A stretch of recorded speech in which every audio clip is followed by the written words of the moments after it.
some other occasions, I met him in Kwando, and we had a very warm handshake, and we exchanged, you know, pleasantries. There's sometimes you sit next to him, he's not in the mood to speak, to talk. But there's sometimes you sit next to him and he's in a mood to talk. So, and in all this, how do you receive it? When he's in a good mood, when he's in a bad mood? Oh, how do you take it? You have to learn in which mood he is and adjust accordingly. But I don't have any problem with President Rawlings. Indeed, he gave me my opportunities in life.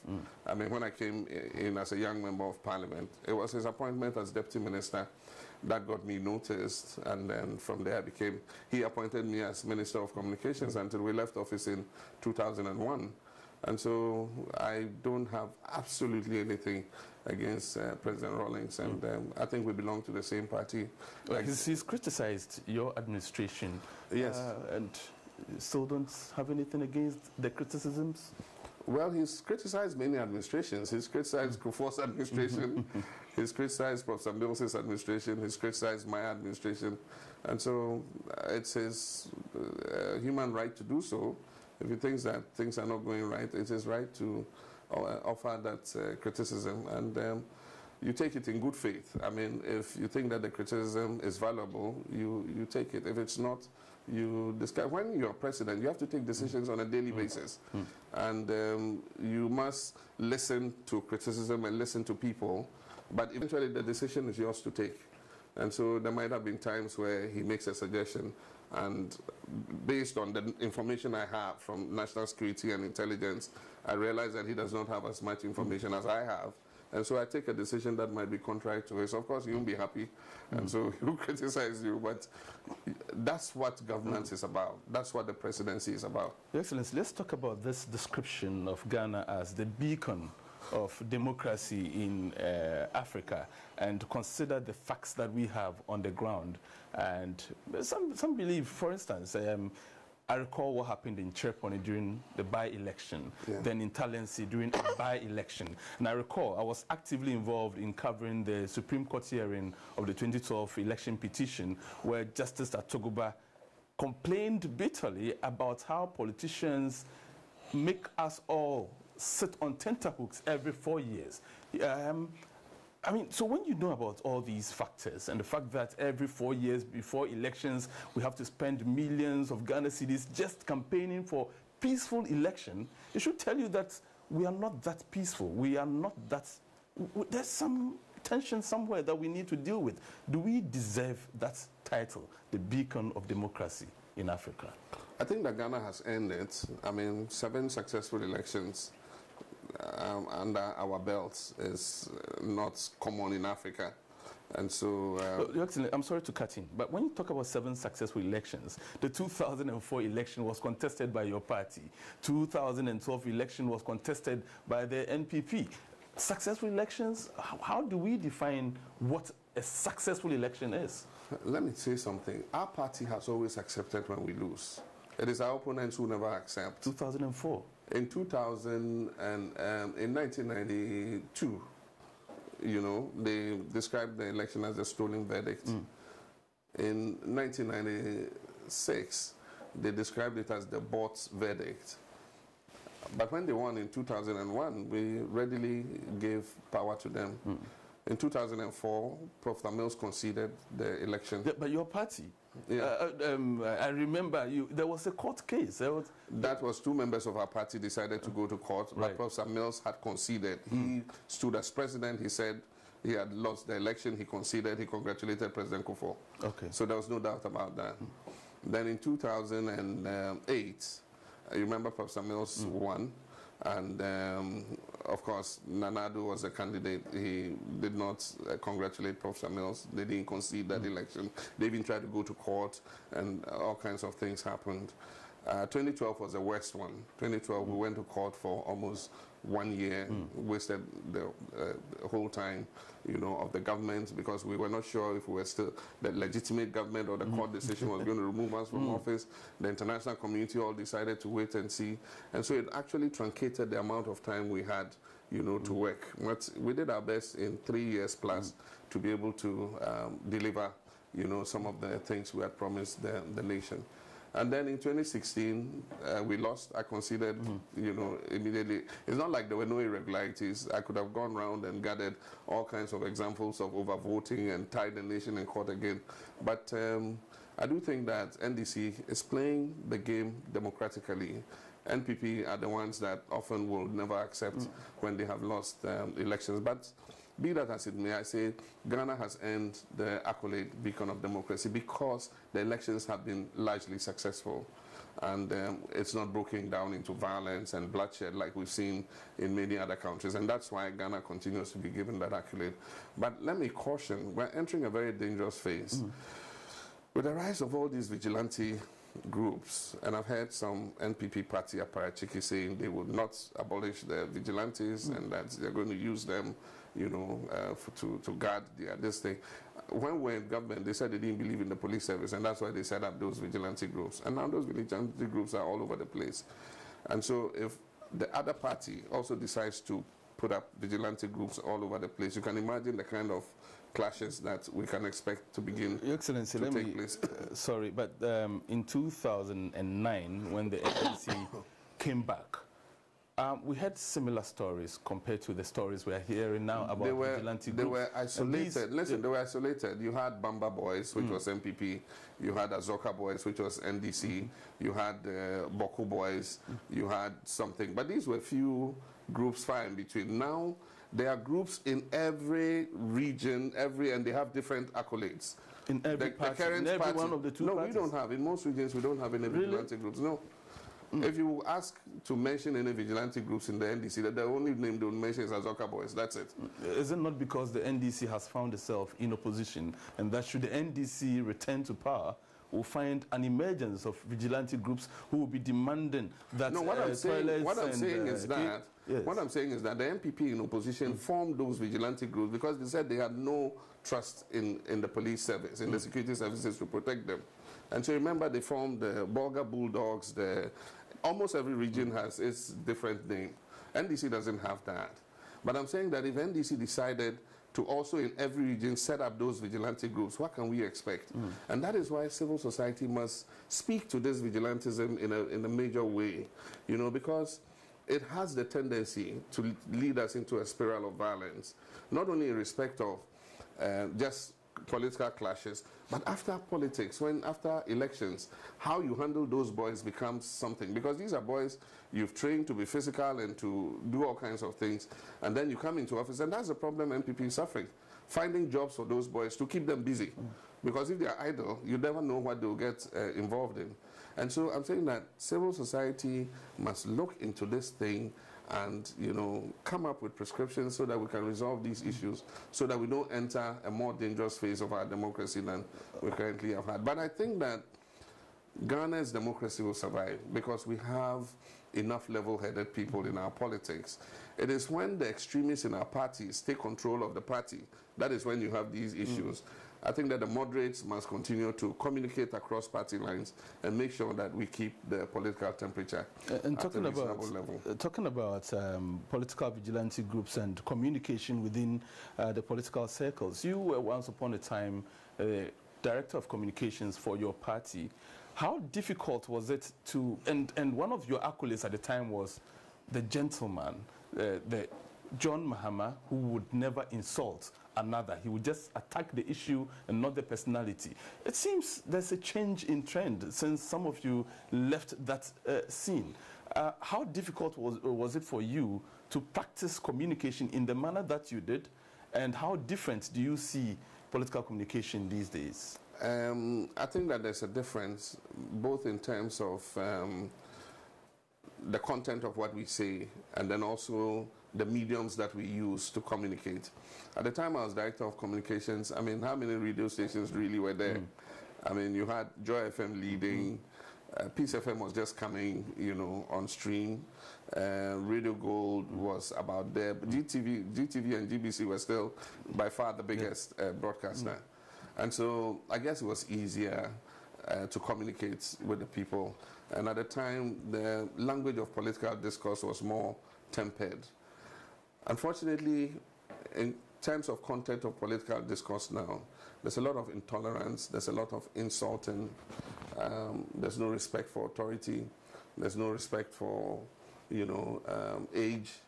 And a lot of things, values that we hold sacred are beginning to break down. But also in terms of the mediums in which these communications take place, they are now so varied because it's not only the mainstream media now, you have social media has come of age. And people have the anonymity of just sitting with their phones and sending an insulting post, without being seen or known, you understand? And so it's brought a lot of intolerance and insults into our discourse, which is not the best. But it's not only Ghana suffering that, it's all over the world. Twitter, social media has given a certain independence of communication to everybody. So everybody is his own broadcaster now. Because with that little handset, you're broadcasting to the world. Anything you write there is just going into the World Wide Web, and everybody can read it. So you've occupied the highest office in our land, and you had all the security briefings. Given the chance, would you give some restrictions to social media, for instance? It's going to be difficult to do. It's not easy. China has done it, Your Excellency. Yeah, China has done it, but of course, China has a different culture and it's at a different stage of development from Ghana. Ghana has enjoyed the freedoms, of expression, and it's very strongly ingrained in our constitution that there shall be no restriction on how people are able to express themselves unless it affects public order and all those other things. And so Ghanaians have really taken that literally, and they've pushed the boundaries of the freedom to express themselves. You cannot now rein that in. But I think that on a worldwide scale, the inventors of Facebook and all of them are beginning to see that these instruments are being used in a negative way. So they themselves are coming up with some instruments to see how they can tamper, some of the things that, are beginning to appear on these mediums. And so if they're able to create those instruments and government is able to use those instruments to check some of the excesses, not to clamp down on free expression, but check some of the excesses, then that would be the way to go. But for Ghana itself to say, we're going to shut down Facebook or we're going to do this, I don't think it's something that it's not a route that we must follow. Yeah. For a decade and 2 years, you were a member of parliament. And then you, from 2001 to 2004, you were the parliamentary spokesperson for the minority at the time. Having served so long a period in Parliament, what would you say were some of the major challenges you faced as Parliament? Because the allegation often is that, look, Parliament is not as independent as it should be because the executive has a strong hand in Parliament. Yeah, it's true.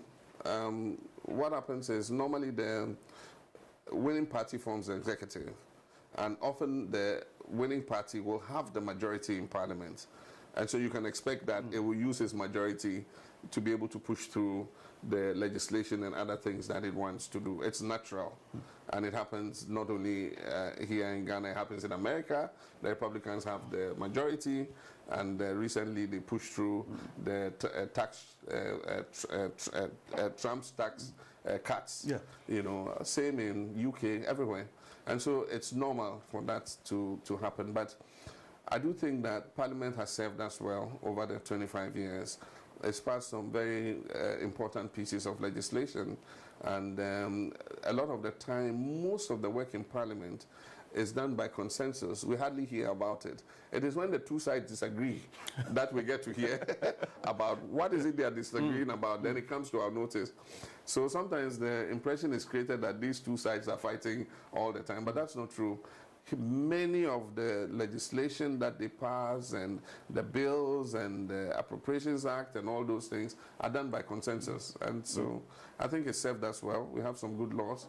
We have some bad laws. I mean, sometimes you don't know how a law will play out until you start implementing it.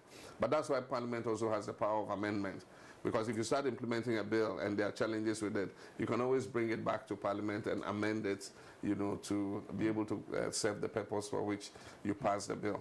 But to the extent that the Constitution provides that for every government to be able to set itself up many, I've forgotten what the percentage is, but the ministers, a certain percentage would have to necessarily come from Parliament. Yes. And so you have parliamentarians who are seeking for executive positions, and so they are compromised to some extent. That's true.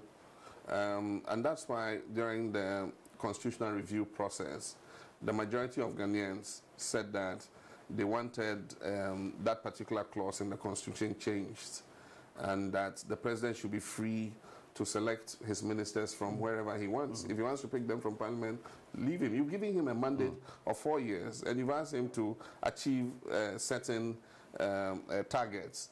And then you tell him, of the people who will help you achieve the target, you must take 51% of them from among 275 people, and then the rest you can appoint from outside. Why would you need to tie the president's hands? And so he says, leave him free. If he finds good people in Parliament, he'll take them. If he finds good people outside Parliament, he'll take them. And that's why you notice that sometimes the president has to create Minister of State positions in the presidency. That is to balance out vis-a-vis those from outside Parliament and those from inside Parliament. Because anytime you take, when you reach the 50%, anytime you take one other person from outside, you must create another a minister from Parliament in order to meet the constitutional balance. That has been a major bottleneck on presidents. And so I agree. And when I was interviewed by the Constitutional Review Committee, I said that clause should be taken out. You give the president a mandate, leave him to choose his ministers from wherever he wants to choose them from. And so but it needs to be done by referendum. And of course, I'll say one thing. Parliament is not too happy about that. And so you need parliamentary approval, and then you need a referendum. So whether Parliament will agree that they give up the 51% of ministerial positions is another issue. So whilst taking out that provision, couldn't we also make a new provision that would give parliamentarians that assurance that they so much seek for within the executive? Actually, let me tell you something. I believe strongly that part of the reason the constitutional review process stalled is because of this particular clause.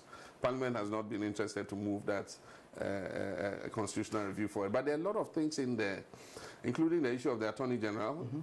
We wouldn't have had this problem with the Special Prosecutor, because then it says, okay, separate the Attorney General's office from the Minister of Justice. So the Attorney General becomes independent, and you need a Special Prosecutor because he won't take directions from the President. He does a professional job. But because of the constitutional provision, it says that all prosecutions lie in the hands of the Attorney General. And the Attorney General is also the Minister of Justice, appointed by the President. And so that's how come they've created the Special Prosecutor's office. But in doing that, it doesn't make any difference. That's why I said in Teshiman that the Special Prosecutor is like any state attorney, because one, the Attorney General can file a nolle prosequi in any case that the Attorney General is conducting in the courts. The Special Prosecutor is able to carry out his duties only with the fiat of the Attorney General, and so still you still have the Attorney General in control of the Special Prosecutor's office. Interesting. And let's talk about the judiciary vis-a-vis the claim that the executive is overly powerful. Do we have an independent judiciary? And would you also say, and since you occupy that office, that you were overly powerful? I wouldn't say so. Ghana has a system of checks and balances. And I would say that our judiciary in the Fourth Republic has served us well. There are many cases that government has lost. I mean, people take cases to court, and the judiciary uphold their claims against government. Many cases. The media doesn't hype those ones. They don't, yeah. Maybe when government wins, then it is more news. But I think the judiciary has been fairly independent, and they've done their job. I mean, if you look at it at the political level, we have issues at the lower level with civil cases, land cases, and so on and so forth. People have accusations that, you know, the cases are skewed in favor of people who pay. You remember Anas's story. Are there any other such issues happening, you know, within the judiciary? Those are issues that keep bubbling up. But the issue of corruption is not peculiar to the judiciary. It also affects the executive, it affects the legislature. So it's a fight that we must take up comprehensively, and I cannot say that the judiciary, is overly corrupt or something. I mean, I think it's something that is spread across. But I must say that on the balance, if you drew a balance sheet of the performance of our judiciary in the Fourth Republic, I would say it's creditable. Let's look at our transitional processes since the beginning of the Fourth Republic. And currently we know that we have an Administrator General whose office is not known by many Ghanaians. During every transitional process, we hear stories about seizures of cars, sometimes even bungalows belonging to state officials and so on and so forth. There is also the allegation of, victimization of officials of the previous governments. You recently have been heard calling on, your supporters to help, those who have been prosecuted within the NCA, for example. What do you make of our transitional processes since the beginning of the Fourth Republic? For the first time, we handled the transition using a special Presidential Transition Act. And I think that made it a more organized transition than previous ones that we have had. Of course, we normally have the joint transition teams with co-chairs, and so they work together. And according to the new act, 3 months, I think it's 3 months before January 7th, all the ministers are supposed to, it's either 6 months or 3 months, are supposed to have written their handing over notes. And so all the ministers wrote their handing over notes. The handing over notes were given to the Administrator General long before 7th January. And so by the time the transition team was formed and started acting, they had the handing over notes of all the ministers. So I think it went rather smoothly. An inventory list of government assets were taken, including vehicles. And so all those vehicles were parked at the Flagstaff House. And I remember when I took Nana Addo round, and we went into the villa, the presidential villa. We went upstairs, and from the First Lady's bedroom, when we went in there, you could see into the car park. And there was a sea of vehicles, that were associated with the presidency. And so Nana Addo himself said, what, all those vehicles? These are the vehicles that are being handed over to you, That was about 430 vehicles all parked there. And so I think that this, we'll continue to fine-tune it. And I'm sure that the next transition will be even better. I'm just a bit curious here, because after you left office, there are allegations of vehicles that could not be traced. Is that 300 vehicles? I mean, where are you going to have 300 vehicles in this country? I mean, it's part of the political rhetoric of demonizing the administration that is leaving, that they've stolen vehicles and, all kinds of things. There might be 1 or 2 vehicles that were misplaced or something, but 300 vehicles missing. I mean, by now, people should have been arrested and prosecuted for stealing 300 vehicles, And so it's all part of the political rhetoric. But I think that the transitions are getting better. The documentation of government assets should be improved, so that registration and licensing of vehicles, we try to do it with this new GV license plates and things. But, sometimes it's like you're swimming upstream. The technocrats and things don't want to, they'll buy a new vehicle, they won't put it on the list, they'll go and register it privately because they want to use it privately. But I said that all government vehicles should carry a GV. I even said that the vehicles I use as president should carry a GV number plate, And I kept insisting. They said, no, national security for operational reasons, the president's number cannot be known and all that. And of course, national security, they keep changing the president's number so that it doesn't look like it's the same vehicle and all that. But there are things that from government to government we must continue to improve. And so we handed over to Nana Addo. I'm sure that if they continue to improve the inventory list, the assets register and all that, we should be getting, a much better control of government resources. And before we go, there's one thing I can't resist the temptation to ask you. 2020 is not too far away from today. Are we seeing a comeback? I'm enjoying my life as it is. It's less stressful. You enter the house, you can see how peaceful the house is, and so I like my new existence. At my age, I don't rule out you know, still contributing to the politics of our country. But I'll do it in circumstances that are very necessary and compelling. And the issue of selecting a candidate for our party is a duty of the party. And so I said the last time in Takwa that I believe that my announcement of anything will be disruptive.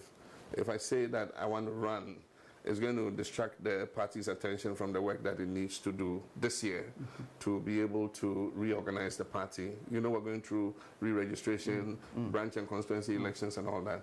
If I also say I'm not running, it will at the same time distract the party, because then other people who want to run would focus the campaign on the presidential rather than doing the heavy lifting of branch re-registration, branch elections and constituency and all that.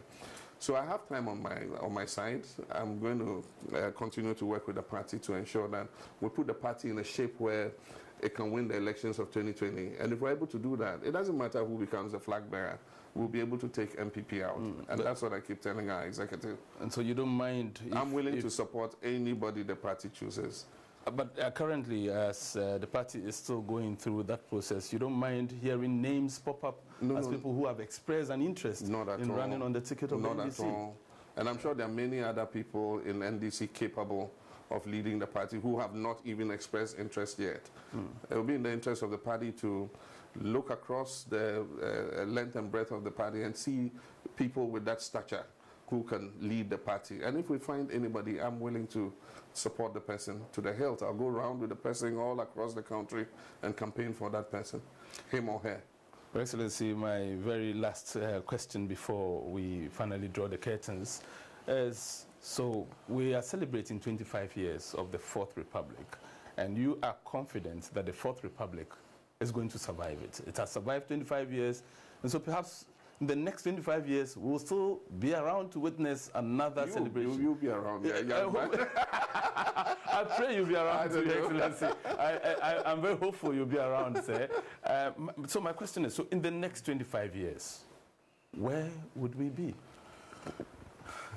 Looking at the trend. Yeah, that is my worry. If you look at the demographic of Africa, our continent is the fastest growing continent.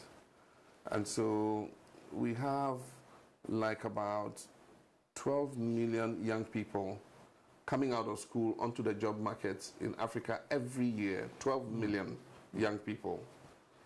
And in Africa, we're creating only about 4 million jobs a year across the continent. And so 8 million young people every year come and cannot find employment. And so if we don't grow our economics faster and expand our economies, we're going to have this youth bulge. And that's what every government grapples with. That's what we're grappling with. And of course, it became the opportunity for our opponents to say that they were better at creating jobs, and when they come, they're going to employ all the unemployed graduates and so on and so forth.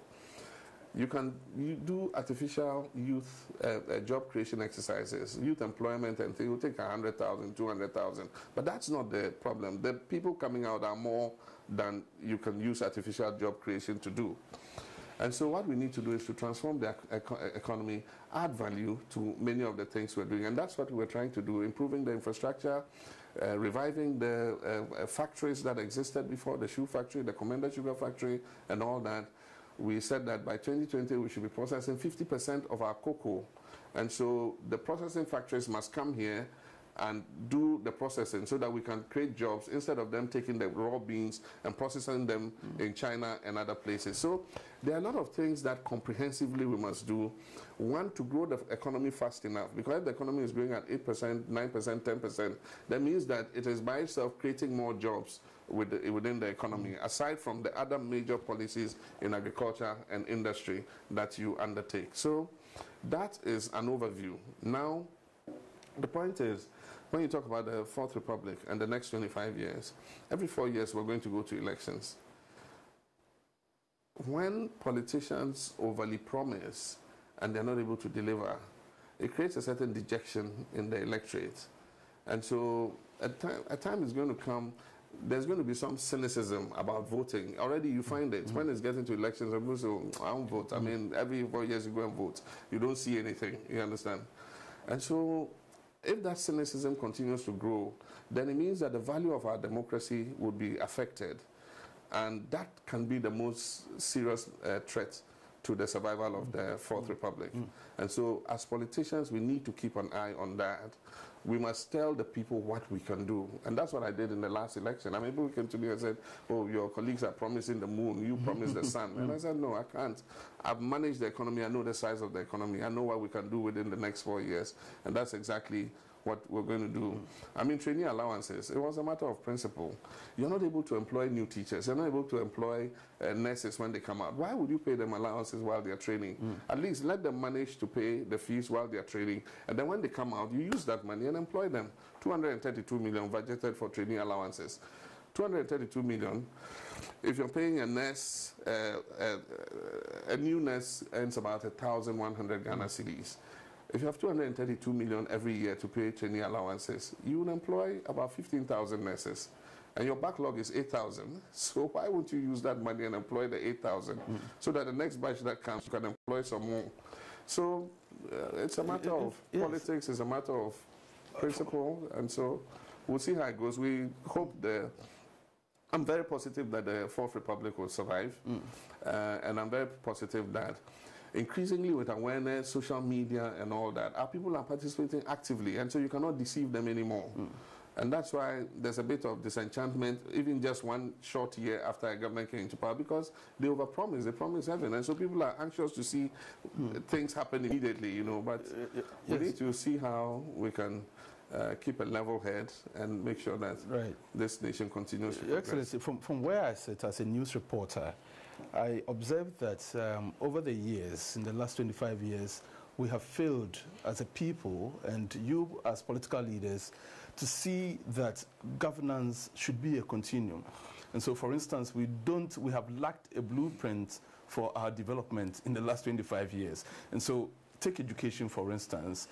At a point, at the senior high school level, it became 4 years.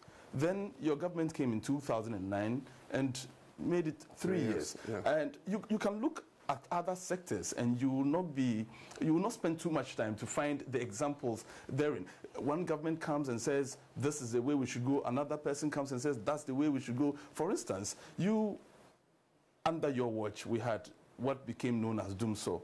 But you ensured that the ships from the car power ship came, and then the second one arrived not too long ago. That should be a continuum.